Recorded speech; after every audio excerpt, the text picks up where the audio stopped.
student, welcome back to CS Hiren Geria channel. I am your English teacher Pallavi Banerjee.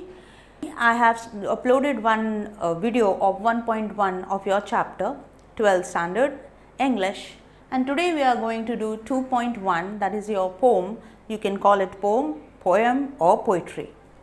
The Song of the Open Road by Walt Whitman. I hope you have subscribed the channel, liked the channel, shared the channel, and also please remember to hit the bell icon so that new videos are uploaded and you come to know कि कैसे आपको English easy way में समझाया जाता है इस channel में। आप शुरू करते हैं आपका 2.1 जो पोएम है, आपका पोम सेक्शन है या पोइट्री सेक्शन, आप कुछ भी बोल सकते हैं इसे।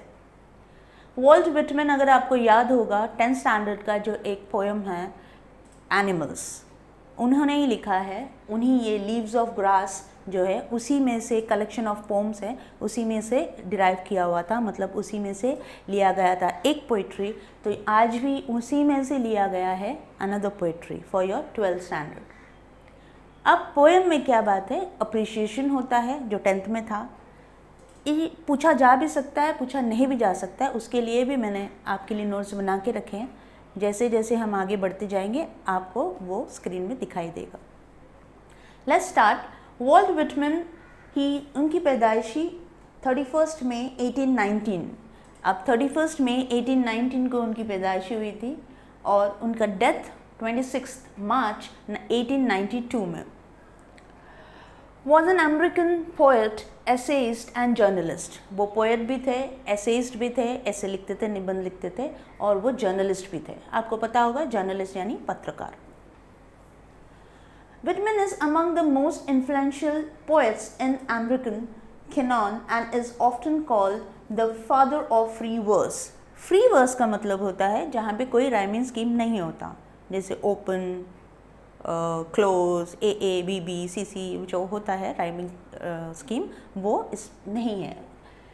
That's why he always used to be called as the father of free verse. He grew up in Huntington in family with difficult economic status. एक डिफ़िकल्ट इकोनॉमिक स्टेटस का मतलब होता है जहाँ पे उनकी परिस्थिति ठीक नहीं थी। His major works, Leaves of Grass, was published in July 1855. His O Captain, My Captain, a poem written on the death of Abraham Lincoln, is widely popular. Now, if you remember, Abraham Lincoln was the 16th US president. The section of 1 of Song of the Open Road from Leaves of Grass is a beautiful blend of self-awareness, free will and tenderness of heart. It gives us poets realization that along the journey of life one will face a test of wisdom which is not tested in any school or university. कहा जाता है कि जो आप किताबी knowledge होती है, जो हम किताब में पढ़ते हैं, जो स्टोरीज़ पढ़ते हैं, जो फिक्शनल है, नॉन फिक्शनल है, टाइप्स ऑफ जॉनरा पढ़ते हैं, स्टोरीज़ या मूवीज़ देखते हैं, रियल लाइफ में वैसा कुछ होता नहीं है। रियल लाइफ से डिपिक्ट किया होता, वहाँ से लिया जाता है, स्टोरीज़ को बनाया जाता है स्टोरीज़, पर आप रियल लाइफ में ये से सारी इतनी ईजी नहीं होता है। सारी चीज़ें में कठिनाई होती है। जैसे आप रियल लाइफ में हीरोज़ हीरोइंस को देखते हो, ग्रेजुएट हुए और अपना जॉब ले लिया उन्होंने, उनको फटाक से जॉब भी मिल जाता है, पहले दिन सैलरी भी एडवांस मिल जाती है, पर हमारे यहाँ तो ऐसा रियल लाइफ में नहीं होता है। तो ये स्टोरी पोम में बताते हैं कि जो school and college and university में जो नॉलेज दिया जाता है रियल लाइफ से बहुत डिफरेंट है। A road is something everyone uses whether rich और poor and it forces all levels of people to associate with one another. अब ये बोलते हैं जो रास्ता है वो सबके लिए है, चाहे वो गरीब हो चाहे वो अमीर हो। अब हम सोचते हैं कि गरीब के पास तो गाड़ी नहीं होती, बड़ी बड़ी आउडी हो गया, आपका मर्सिडीज बेंज हो गया, गरीब तो बेचारा अपने साइकिल में जाता होगा, अपनी स्कूटी में जाता होगा इसमें, पर रास्ता तो सबको एक ही जगह ले जाता है, रास्ता भेदभाव नहीं करता। तो रास्ता ऐसा चीज़ है, the road is what it is, जहाँ सब जाके मिलते हैं। रास्ते में गरीब अमीर, पढ़े लिखे बिना पढ़े लिखे, literate illiterate, everybody is on the same road. The road signifies mobility. Mobility का मतलब होता है, हम जैसे बोलते हैं रास्ते पे हम चल रहे हैं, रास्ता चलाए ही जा रहा है, ख़त्म ही नहीं हो रहा, दैट्स मोबिलिटी, चलता जाना. One can take the road as a point to start over towards something new. एक रोड को लेकर आप नई शुरुआत कर सकते हैं. कहते हैं ना लोग, चल सारे प्रॉब्लम्स ख़त्म हो गए, अब एक नया रास्ता ढूंढ ताकि आपके प्रॉब्लम सॉल्व हो जाए, एक नया राह ढूंढ ताकि आप कुछ अच्छा कर सके. जैसे 12th कंप्लीट होने के बाद आप सोचेंगे नया कुछ करना, कोई ग्रेजुएट करने की कोशिश में रहेगा, तो कोई इंजीनियर बनने की कोशिश में, तो कोई डॉक्टर बनने की कोशिश में. सबके अलग अलग रास्ते होंगे, लेकिन सब लोग रास्ता ही चुनेंगे. Whitman talks about the people and places. He argues against staying in one place for too long, although the hospitality may be true. वो कहते हैं कि एक जगह पे बहुत दिनों तक रहने से लोगों को कोई ये नहीं होता, यानी प्रोग्रेस नहीं होता. हमें दूसरे जगह पे जाना चाहिए. जैसे लोग होते हैं अपने व्हाट यू कॉल दैट, अगर आपको प्रमोशन चाहिए या कुछ चाहिए, आप कोई एक ऑफिस में अगर 1 साल 2 साल 3 साल काम करते हो और आपको लगता है कि आप बहुत ज़्यादा काम कर रहे हो लेकिन आपको प्रमोशन नहीं हो रहा, तो आपको कैसे फील होता है? You feel very low. So what do you want to do? You want to grow. जो ग्रोथ आना होता है उसके लिए हम रास्ता चुनते, रास्ता बदलते, भले ही वहाँ पे बहुत अच्छा लग रहा हो फिर भी हम रास्ता बदलते हैं. तो ये जो मतलब है इनका how to carry journey of life उन यहाँ समझा रहे हैं. तो the poet is saying, let's see the poem. अब ये पोइट्री या पोम जो भी आप कह लें उसको हम देखते हैं. A foot and lighted hearted I take to the open road, healthy free the world before me. अब इसके जो पैराफ्रेज है, यानी para by para, stanza by stanza explanation है, वो मैं आपको समझाती हूँ. देखिए, पहला वाला जो आपका स्टैंजा है वो क्या है? A foot and light hearted I take to the open road, healthy free the world before me, the long brown path before me leading where ever I choose. अब इस स्टैंजा का मतलब क्या होता है? ये फर्स्ट स्टैंजा है आपका. The speaker is setting out on the open road on foot, मतलब वो खाली रास्ता में पैर से चल के जा रहे. ऑन फुट का मतलब चल के जाना. He is light hearted and open to all that there is to experience. वो बहुत हल्का महसूस कर रहा है और ओपन टू जो भी एडवेंचर होगा देखा जाएगा, चले एक्सपीरियंस करने जा रहा है. Additionally the road presents him with endless opportunities. He can choose to go wherever he pleases. अब रोड क्या कर रहा है? रोड बहुत सारे रास्ते, अब आप एक रास्ते पे चलोगे तो लेन्स आएंगे, हाईवेज आएंगे, मेन रोड्स आएंगे. तो वो क्या कर रहा है? रोड क्या कर रहा है? उनको बहुत सारी अपॉर्चुनिटीज़ दे रहा है. Road presents him with endless opportunities, मतलब कोई उसका एंड नहीं है, इतने सारे अपॉर्चुनिटीज़ दे रहे हैं. He can choose to go wherever he pleases. तो वो कहीं भी जा सकते हैं जहाँ उनका मन करे. Second stanza, henceforth I ask not good fortune, I myself am good fortune. Henceforth I whimper no more, postpone no more, need nothing. Done with indoor complaints, libraries, querulos, criticism, strong and content I travel the open road. अब इस para का मतलब होता है, The second stanza continues the thoughts expressed in the first 3 lines. ये जो 3 lines का जो thoughts है उसको express किया गया है, उसको explain किया गया है. The speaker says that he does not have to hope for good luck because he is the maker of his own luck. वो कहते हैं कि मुझे किसी गुड लक की या गुड फॉर्च्यून की ज़रूरत नहीं है, मैं अपना नसीब या गुड फॉर्च्यून खुद बनाता हूँ. इसलिए लोग कहते हैं ना कि आपका नसीब आप खुद बनाते हो, कोई पंडित, कोई एस्ट्रोलॉजर या कोई प्रेडिक्ट नहीं कर सकता. आप अगर चाहो तो आप अपना नसीब बदल सकते हो. तो यहाँ पे भी स्पीकर वही बोल रहा है, राइटर वही बोल रहा है. He will no longer cry or hesitate to do what he wants because he doesn't need anything. अब उसने कहा मैं कोई चीज़ के लिए कंप्लेन नहीं करूँगा, रोऊंगा नहीं, या फिर कोई चीज़ के लिए मैं हेजिटेट नहीं करूँगा, यानी हिचकिचाऊँगा नहीं कुछ करने के पहले. कभी कभार हम हिचकिचाते हैं, अरे हमसे हो पाएगा या ना हो पाएगा, अरे हमारे पास तो पैसे भी नहीं, हम कैसे कर सकते हैं। बट इसने यहाँ पे क्या कहा, ये कहा कि the maker of his own luck he will no longer cry, अब वो कभी नहीं रोगा, hesitate to do what he wants because he doesn't need anything, क्योंकि मुझे कुछ नहीं चाहिए। He is no longer content with the monotony of routine. Monotony of routine मतलब अकेलेपन का एहसास। He is strong and happy to be one on the open road. वो अकेला रहने का उसे कोई प्रॉब्लम नहीं है, उसे अकेलेपन से कोई प्रॉब्लम नहीं है। उसने कहा मेरा ये ओपन रोड है और मैं स्ट्रॉन्ग और हैप्पी हूँ जिसमें ये रोड पे मैं चल सकता हूँ अकेले, ये जर्नी में अकेले ले सकता हूँ। The earth that is sufficient, I do not want the constellation any nearer. Constellation मतलब बहुत सारे सितारे और ये होते हैं वहाँ पर अपने ब्रह्मांड में, उसको constellation of stars मतलब बहुत एक साथ होते हैं, जैसे ध्रुव ताराज और वो सब तारा साथ में होते हैं, उसको constellation बोलते हैं। Any nearer, I know they are very well. Where they are, I know they suffice for those who belong to them. अब थर्ड स्टैंजा में क्या बोल रहे हैं वो, the speaker makes reference to the earth and stars, वो reference देते हैं अर्थ धरती और स्टार्स को, सितारों को। He says the earth is enough for him, वो कहते हैं ये धरती मेरे लिए एनवायरनमेंट, धरती का मतलब यहाँ पे सिर्फ मट्टी नहीं होता, यहाँ पे एनवायरनमेंट जैसे ट्रीज हो गए, प्लांट्स हो गए, या ऑम्बियंस हो गया, जो प्लेस में वो रह रहे हैं, या फिर आपके लेक हो गया, जंगल हो गया, स्ट्रीम फॉल, वाटरफॉल, हिल, इस सब को वो उसको अर्थ बोल रहे हैं।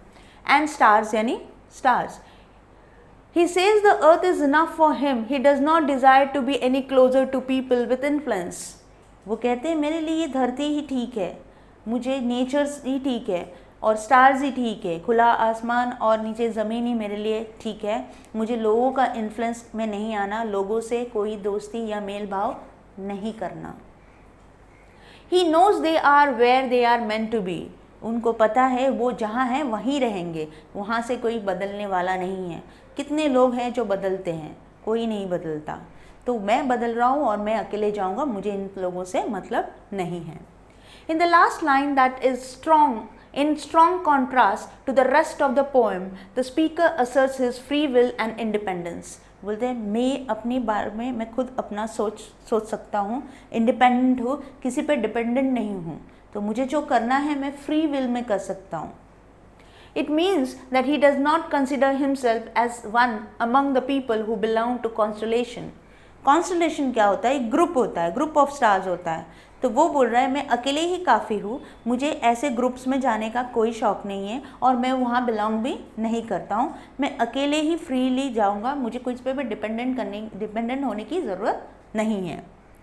द लास्ट स्टैंजा है, still here I carry my old delicious burden, I carry them men and women, I carry them with me where ever I go, I swear it is impossible for me to get rid of them, I am filled with them and I will fill them in return. मैं आपको बाद में explain करती हूँ कि ये filled का मतलब क्या होता है और ये ब्रैकेट में क्यों है। ब्रैकेट नहीं बोलते, इसको पैरेंथेसिस बोलते हैं और वो पंक्चुएशन मार्क है।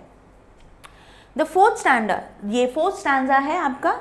The fourth stanza is distinct from the rest. Distinct from the rest मतलब ये जो तीन है उससे बिल्कुल अलग है। From the rest of the poem due to the use of parenthesis. देखा मैंने आपसे कहा parenthesis. Punctuation marks used to give extra information about something. जब आपको कुछ एक्स्ट्रा इन्फॉर्मेशन देना होता है कि उस चीज़ों के लिए, तो ब्रैकेट में डाल के उसे डाला जाता है ताकि उसमें आपको अलग इन्फॉर्मेशन मिले। As an afterthought, the speaker admits that he carries the memories, old delicious burdens of the people he come across in life. ये बोलते हैं उनको आफ्टर थॉट मतलब ये सब जब हो गया उनके बाद उनको याद आया कि भैया मेरे साथ जो भी लोग थे, जो ओल्ड मेमोरीज़ है, जो बर्डन्स है या बोझ है, कभी कभी मेमोरीज़ जो ओल्ड होते हैं ना बहुत ज़्यादा हमको हॉन्ट करते हैं। अच्छा होगा तो ठीक है, लेकिन कभी कभी कुछ मेमोरीज़ इतने होते हैं, सैड मेमोरीज़, जिसको हम याद करने की कोशिश नहीं करते क्योंकि वो पेन स्टिल वो रह जाता है। कभी कभी कुछ पेन्स ऐसे होते हैं जो दिखाई नहीं देते पर वो रह जाता है दिल में। As an aftermath thought, the speaker admits that he carries the memories, old delicious burdens of the people he come across in life. लोगों की जो memories हैं वो burden लेके हैं, वो burden यहाँ पर बोझ है. He cannot rid himself of them. उसको उससे छुटकारा नहीं मिल रहा है, बार बार वो ख्याल आते ही रह रहे उनको. Instead, he tries to return the favor by filling those people with fond memories too. उसके लिए वो खाली अपना दुख वाला जो चीज़ है, जो sad part of the memories है, कभी कभार होता है ना, समझो कोई दोस्त है आपके, उसके साथ आपको बैड मेमोरीज है, पर ज़रूरी है कि बैड ही मेमोरीज हो, उनके साथ गुड मेमोरीज भी तो हो सकते हैं. तो यहाँ पे पोम जो पोएट है वो क्या कर रहे हैं, वो जो लोगों के साथ उनके बैड मेमोरीज है उनको वो गुड मेमोरीज के से कन्वर्ट कर लेते हैं. ठीक है, अब हम आपको बताते हैं कि इसका अगर आपको समराइज़ करना हो तो आप कैसे करोगे. ये देखिए, आप इसका स्क्रीनशॉट ले सकते हैं या बाद में आके फिर से व्यू कर सकते हैं. अगर आपको चैनल पसंद आ रही है तो प्लीज़ लाइक करें, शेयर करें और सब्सक्राइब करना ना भूलें. Song of the Open Road written by Walt Whitman. Again I'm explaining you in short. 31st May 1819 उनकी बॉर्न हुई थी and death was 26 March 1892. Song of the Open Road is a classic travel poem by Walt Whitman. It is a beautiful mixture of self-awareness, free will and tenderness of heart. In this free verse composition, he celebrates the outdoors, the road in particular, as a metaphoric space for free spirit where men come together irrespective of their social status. मतलब वो जो road है वो कभी भी किसी की भेदभाव नहीं करते. रोड पे सारी गाड़ियाँ चलती है, चाहे वो बैलगाड़ी हो, चाहे हॉर्स कार्ट हो, चाहे वो रिक्शा हो, चाहे वो बड़ी आपकी A1 कार्स हो, आउडी हो. I don't know the names of lot of cars, I am not very fond of cars, तो मुझे इतने पता नहीं है, पर जो भी बड़े बड़े कार्स है, मर्सिडीज बेंज है, जो भी है, वो सारे जो कार्स चलते हैं वो जब भी जाते हैं, साइकिल भी चलता है, रिक्शा भी चलता है. सो रोड कभी भेदभाव नहीं करता. ठीक है, सोशल स्टेटस भी उस पर भेदभाव नहीं करता. अंबानी भी वहीं चलते हैं, हम भी वहीं चलते हैं, और every one walks from there. So you can not differentiate the road, doesn't differentiate, discriminate नहीं करता वो. A road is something every one, be rich और पुअर. देखा, रोड सबके लिए, रिच के लिए भी है, पुअर के लिए भी है. Uses and hence it builds association among people. तो एक दूसरे से जुड़ने के लिए कोई ना कोई रास्ता बना लेते हैं.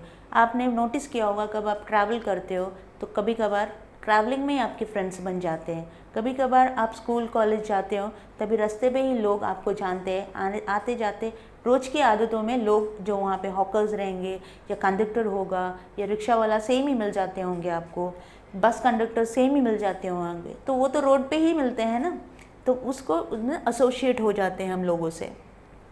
The road is also symbolically a call of adventure and opportunity to those bold enough to take the journey. जैसे किसी को कोई एडवेंचर पे जाना है, एडवेंचर यहाँ पे मतलब ये नहीं कि हाइकिंग जाना या पिकनिक जाना. एडवेंचर का मतलब ये भी होता है कि कोई बैग लिया, चल दिया, बोले चलो आज मुंबई नहीं तो हैदराबाद में जाके अपना नसीब खोलेंगे. हैदराबाद वाले लोग बोलेंगे आज हम हैदराबाद नहीं तो मुंबई में आके अपना नसीब खोलेंगे. Most of the people come to Mumbai to make their destine, right. तो डेस्टिनेशन बनाने के लिए, अपना फ्यूचर बनाने के लिए लोग आते हैं मुंबई में, तो वो रोड से ही आते हैं by any ways. The poet addresses the poem to the readers with a view to stir in them a feeling of freedom. अब पोएट एड्रेस कर रहे व्यूअर्स को कि देखिए फ्रीडम जो है आपका, आप फ्रीडम रहो, फ्री रहो, करो कुछ अपने विल में, किसी पे डिपेंडेंट मत हो. Furthermore, the road also signifies mobility as anyone can take a road, which implies that one can always start over and head towards something new. Road अभी यहाँ पे ये भी बोलते हैं कि आप कोई भी रास्ता चुनें, कहीं ना कहीं तो वो जाएगा ही. अगर आप गोल रखते हो अपना कि मुझे इस रास्ते पे जाऊँगा तो मुझे ये गोल मिलेगा. जैसे कुछ बच्चे होते हैं, साइंस लिया होगा कि उन्होंने, तो वो सोचते हैं कि हम डॉक्टर बनेंगे, इंजीनियर बनेंगे, एनीथिंग, फार्मेसी, एनीथिंग.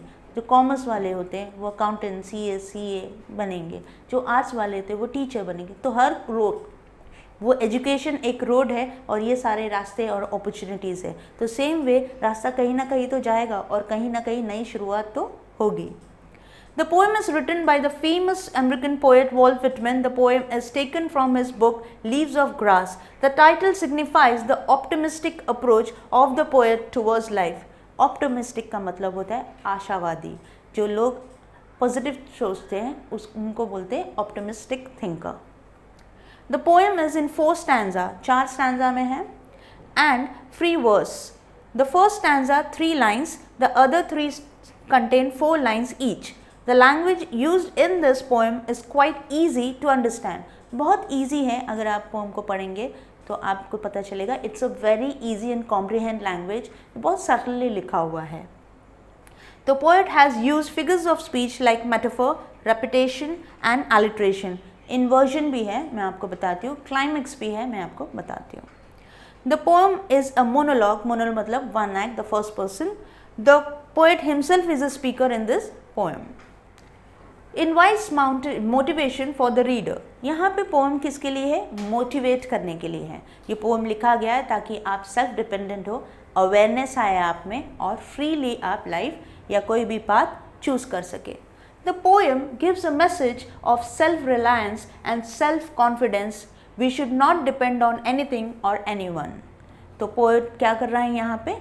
वो बता रहे हैं कि ये पोएम उन्होंने इसलिए लिखा ताकि लोग मोटिवेट हो और उनको रीडर्स, जो रीडर्स हैं, हम मोटिवेट हो रहे हैं, एक्चुअली हम मोटिवेट हो ही रहे हैं, कि the poem gives a message of self reliance. मतलब आप अपने आप को जानो, आप क्या कर सकते हो, आप में क्या टैलेंट है. कभी कभार ऐसा होता है ना कि हम में टैलेंट कुछ और होता है और हम करते कुछ और है, टैलेंट छुप जाता है, right.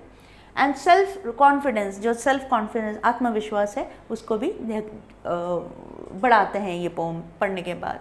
We should not depend on anything or anyone. तो हम किसी भी चीज़ पे डिपेंड नहीं करना चाहिए और किसी पर भी आप डिपेंड नहीं करना चाहिए. Let's see the alliteration and this. Poem में आपने जैसे फिगर्स ऑफ स्पीच कहा है, मैंने आपको पोम के फिगर्स ऑफ स्पीच है, हम उससे बात कर लेते हैं. अब ये जो स्टैंजा फर्स्ट स्टैंजा है, अफुट से लेके चूज तक आपका फर्स्ट स्टैंजा है, जिसके बारे में मैंने दे दिया. मैं वापस आपको स्क्रीन में दे दूंगी, आप उसका स्क्रीनशॉट ले लीजिए या फिर वापस आके आप व्यू करके अपनी नोटबुक में लिख लीजिए. I take to the open road a foot and light hearted. ये जो लाइन है एक्चुअली ये इन्वर्जन है. ओके, अगर आप देखें, a foot to light hearted I take the open road, इसको इन्वर्जन बोला है क्योंकि ये उल्टा लिखा हुआ है. एक्चुअल कैसे लिखा होगा? एक्चुअल में ऐसे लिखना होता है. This is the sentence, I take to the open road a foot and light hearted. Next line जो आपके वही स्टैंजा में, the long brown path before me leading where ever I choose. तो यहाँ पे एलिट्रेशन है. क्यों एलिट्रेशन कहा? क्योंकि जो एल का जो प्रोनाउंसिएशन बार बार आ रहा है. Let's see on the other one, right. Okay, अब ये सेकेंड स्टैंजा है आपका. henceforth से लेके आपका सेकेंड स्टैंजा हो गया रोड तक. Okay, henceforth I ask not good fortune, I myself am good fortune. Henceforth I whimper no more, postpone no more, need nothing. Done with indoor complaints, libraries, querulos, criticism. Strong and content I travel the open road. ये जो आपका line है, ये stanza है, ये second stanza है. इसकी मैंने ऑलरेडी आपको दे दिया है, फिर आप स्क्रीनशॉट ले लीजिएगा. अब यहाँ पे जो है गुड फॉर्च्यून रिपीट हुआ है, तो इसी वजह से इसको हम बोलेंगे रेपिटेशन. गुड फॉर्च्यून रिपीट हुआ है, गुड फॉर्च्यून, तो ये रेपिटेशन, ये लाइन आपका रेपिटेशन में आ गया. अब आ गया ये वाला line, done with indoor complaints, libraries and querulous, क्रिटिज्म्स.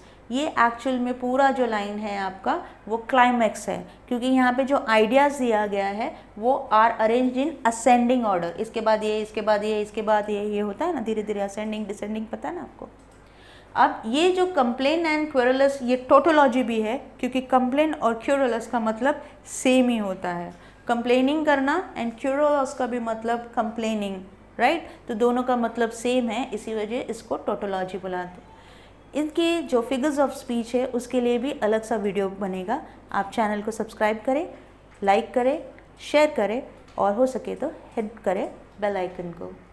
तब आपको पता चल जाएगा कि नया वीडियो अपलोड हुआ है. फिगर्स ऑफ स्पीच के लिए एक अलग सा वीडियो बना देंगे.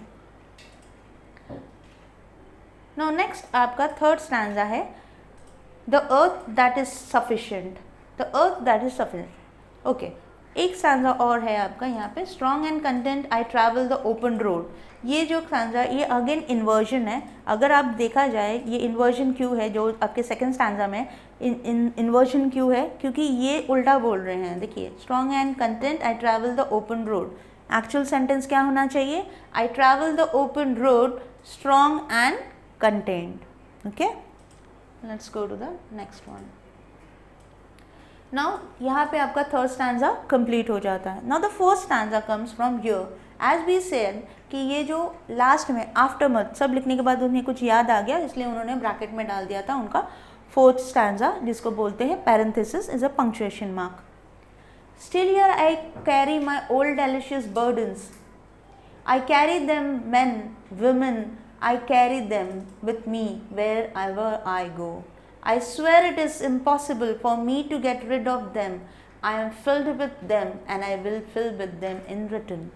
अब ये कैसे होता है, यहाँ पे जो है ये वापस से रेपिटेशन हो गया है। I carry, अगर देखा जाए them men, ये रेपिटेशन I carry them वापस से आया। देखो I carry, okay, I carry them, यहाँ पे I carry them, I carry them वापस से रिपीट हुआ है, इसलिए इसको रेपिटेशन बोलेंगे। अब यहाँ पे जो है फिल्ड, जो मैंने आपको बता रहे थे, जो फिल्ड है ये, इसे बोलते हैं to have an abundance, to have a generous amount, मतलब बहुत ज़्यादा है आपके पास, उसको बोलते हैं अबेंडेंस। और ये है आपका to have a generous amount, बहुत ज़्यादा। अब आपका पोएम यहीं पे ख़त्म होता है। यहाँ पे the poem is very easy to understand, it teaches us the value of self confidence and optimism. Poem यहाँ ख़त्म हुआ है। आप चाहे तो ये स्क्रीनशॉट ले सकते हैं, मैं 2-3 सेकंड के लिए आपके लिए रख लेती हूँ।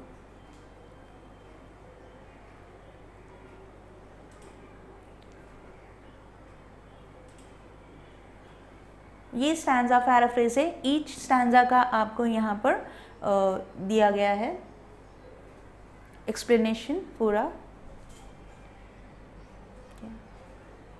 सो I hope you love the explanation. I would like you to subscribe the channel, hit the bell icon, like the channel and also share it.